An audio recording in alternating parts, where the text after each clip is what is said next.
সবাইকে স্বাগতম দাদার স্কুলে। এই ভিডিওতে আমরা দেখব কিভাবে আমরা আমাদের ওয়েবসাইটে একটি ইমেজ সংযোজন করতে পারি।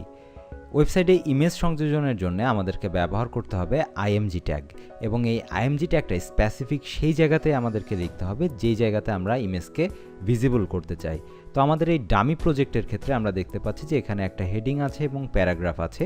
আমি চাচ্ছি যে এই হেডিং এবং প্যারাগ্রাফের মাঝে এই জায়গাটাতে আমাদের ইমেজটা প্লেস হোক। তো আমরা যদি আমাদের HTML কোডের দিকে তাকাই তাহলে এই হচ্ছে আমাদের হেডিং এবং এই হচ্ছে প্যারাগ্রাফের জন্য জায়গা। তো এর মাঝে আমরা আইএমজি ট্যাগটাকে ডিক্লেয়ার করব। আইএমজি ট্যাগ লেখার পরে আমাদেরকে এর কিছু বৈশিষ্ট্য সম্পর্কে জানতে হবে। নাম্বার 1, আইএমজি ট্যাগের জন্য কোনো ক্লোজিংয়ের দরকার হয় না। দ্যাট মিন্স এখন আমাদেরকে আর একটা অ্যাঙ্গুলার ব্র্যাকেট লিখে তার ভেতরে স্ল্যাশ দিয়ে আইএমজি লেখার কোনো দরকার নেই। বাট আইএমজি ট্যাগের ক্ষেত্রে আমাদেরকে ব্যবহার করতে হবে অ্যাট্রিবিউট। ফার্স্ট অফ অল আমাদেরকে এসআরসি অ্যাট্রিবিউটটা ব্যবহার করতে হবে। এসআরসি মূলত রিপ্রেজেন্ট করে সার্চ।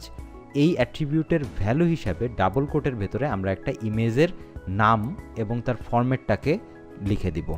আমরা সেই ইমেজের নামটা দিব যে ইমেজটায় আমাদের এখানে ভিজিবল হবে।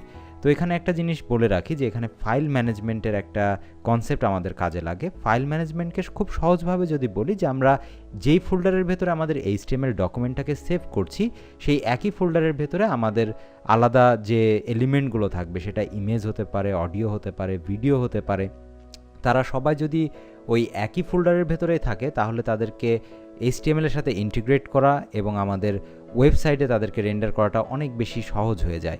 টোটাল বিষয়টাকে যদি আমি প্র্যাকটিক্যালি দেখাই তাহলে এই হচ্ছে আমাদের ফোল্ডার, যে ফোল্ডারের ভেতরে আমাদের HTML ডকুমেন্টটা সেভ আছে, HTML এক্সপেরিমেন্ট, এবং সেই ফোল্ডারের ভেতরে আমাদের ইমেজটা আছে।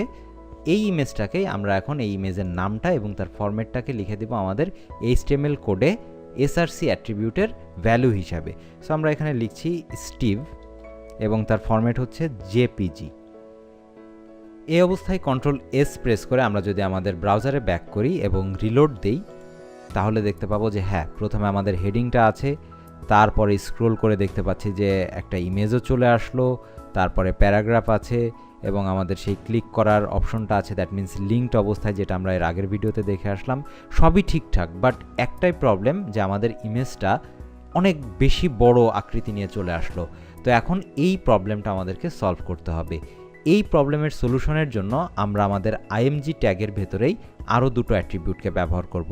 নাম্বার 1, আমরা এখানে তার ওয়াইড সেটাকে ঠিক করব এবং তারপরে আমরা তার হাইটটাকে ঠিক করব। সো আমরা একটুখানি দেখি যে কিভাবে আমরা এই অ্যাট্রিবিউটগুলোকে ব্যবহার করতে পারি। আমাদের আইএমজি ট্যাগের ভেতরে ঢুকে এখানে আমরা প্রথমে লিখব ওয়াইডের ভ্যালু হিসাবে ডাবল কোটের ভেতরে আমরা একটা নাম্বার পুট করব। এই নাম্বারটাই মূলত বলে দিবে যে আদতে প্রস্থের দিকে বা পাশে কতগুলো পিক্সেল ব্যবহার করে আমাদের এই ইমেজটা ভিজিবল হবে।